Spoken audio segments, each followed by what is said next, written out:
Hi, my name is JP Correjo, and I'm going to be talking to y'all about the Gulf Breeze 6. It is the mystery of why 6 individuals in the United States military who were stationed overseas at an intelligence eavesdropping post in Germany went AWOL just to end up on the beaches of Florida.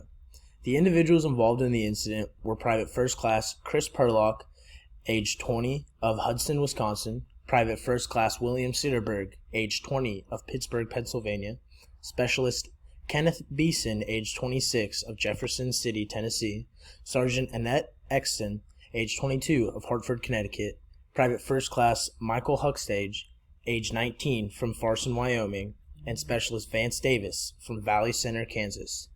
Here's a short little clip to explain the situation. Abridgment, but give you the highlights. 6 soldiers missing from an Army intelligence unit at a sensitive National Security Agency eavesdropping post in West Germany have been apprehended in Florida and are the focus of a routine counter-espionage investigation, the Pentagon said today. No arrests at this point. The Army said there was no evidence to suggest that the soldiers were in fact spies, and a 3-week-old Army regulation, this is very new at the time, that Army personnel with access to classified information be detained immediately if they extend their leave without permission. Okay. And then here's a quote from Pentagon spokesperson Bob Hall. The Army says it does not appear to be an espionage case, but they have to make a counterintelligence investigation.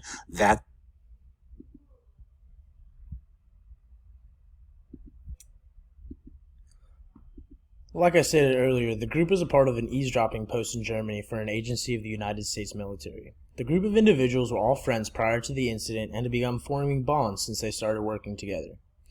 In the late 80s, the group had talked about potentially leaving the military because they did not see their careers in the military progressing too much more. Around the same time, the group had become interested and intrigued with paranormal activity. Davis stated, "We decided to do some experimentation.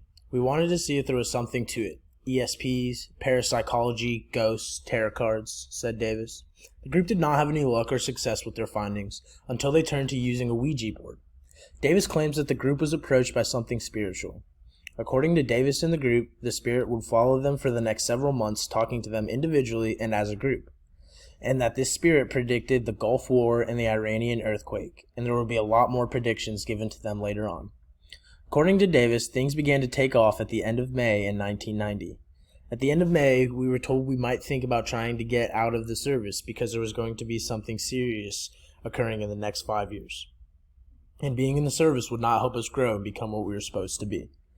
Davis stated when asked why they were told to leave the service, they were destined to prepare for the coming chaos. This will be the change of the earth, and Jesus is involved. He will come back in rapture. Davis also told investigators that none of them had a legal means of leaving the military, and the spirit told them to just leave and that everything would work out. And on July 3rd, 1990, the group put their faith in the spirit and took a flight from Munich to Atlanta, and then proceeded to drive down to Gulf Breeze, Florida. It wasn't until 6 days later, July 9th, that they were reported missing. When they got to Gulf Breeze, they went to go see a friend who also happened to be a psychic, and her roommate, Iris, as well, who also became Vance's wife later on. It is not clear what the other friend's name was or who she was directly friends with, but the group thought that this would be a good place to start looking for answers. On the night of July 14th, 1990, the group was arrested while driving in a van along the beach because of a broken taillight. The officer was able to trace the license of the van back to one of the missing intelligence officers and proceeded to take them in for further investigation. The group was then flown to Fort Benning in Georgia, where the group was interrogated, and what was originally accused as going AWOL turned into accusations of desertion.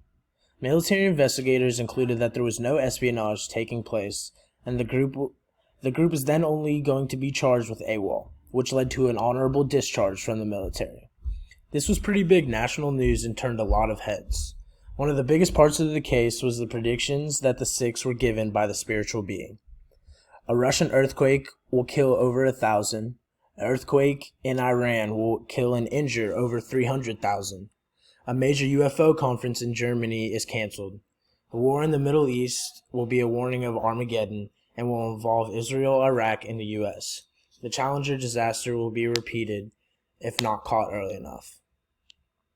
This is pretty radical to a lot of people because this group was making a bunch of outlandish accusations, 85 to be exact. And the thing about it is some of them ended up becoming true. The Iranian earthquake, the Gulf War, riots in Los Angeles leading to riots around the world, stricter gun laws, and the U.S. government admitting to other life forms. There are still a lot of mysteries surrounding this case because of its origins and links to supernatural beings. Usually when someone is called by a spirit with this much frequency, it does not lead to religious beliefs, but in this instance it did. They even went as far as calling themselves the End of the World Group.